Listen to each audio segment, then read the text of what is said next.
Even after his playing days, Barry Alvarez continued to leave his mark on the football fields right here in Lincoln, Nebraska.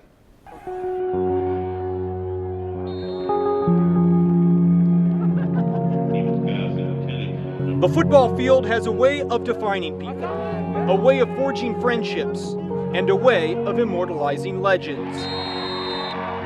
40 falls have passed on Seacrest Field since Lincoln Northeast last claimed the state football championship. We didn't really have any superstars, but we were a very close-knit team. The 72 Rockets had names like Mel Knopf, Rob Ketterer, Scott Votava, and a 25-year-old defensive coordinator named Barry Alvarez. The Alvarez scowl is the look that he gives you, like, okay, here's what I told you to do, here's what you didn't do.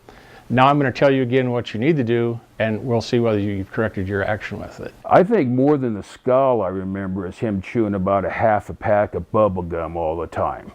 Man, those old jaws, and if things got tight, they were really working, you know. He always had his pants pulled way up. He had those babies up. I don't know, maybe he should have had suspenders. I don't know. Alvarez earned 3 letters at Nebraska in the late 60s. In 1970, the former linebacker brought his blue-collar style to Northeast Lincoln. 2 years later, Alvarez helped the Rockets to an 8-0-1 record and a share of the state championship. Barry was the bad cop, but yet he's the kind of bad cop that you'd do anything for. He just knew how to motivate you, just to get the best out of you, and he just saw what it was, he could do it. Alvarez left Lincoln following the 73 season. He bounced around nearly 2 decades before landing at Wisconsin in 1990. He'd go on to win 118 games in 16 seasons. He'd shape a Heisman Trophy winner and be the first Big Ten coach to win back-to-back Rose Bowls. Barry had a plan. Barry's going to be head coach for the time he was 40, and I think he made that plan. You could just see the determination. You could see the wheels working. He knew the process that he wanted to go through and how he was going to go about getting it, and he did that. It's like a script. I mean, Spielberg couldn't have written a better script for him. Even with that success, Alvarez has never dismissed his humble coaching start. Now in his 8th year as Wisconsin's athletic director, Alvarez has entertained his former players during spring games. Northeast was a very good school, blue collar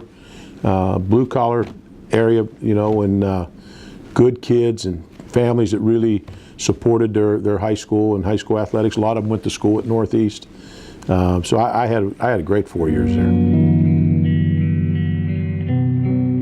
The mood is different at Lincoln Northeast, where the stories of Barry Alvarez have all but disappeared.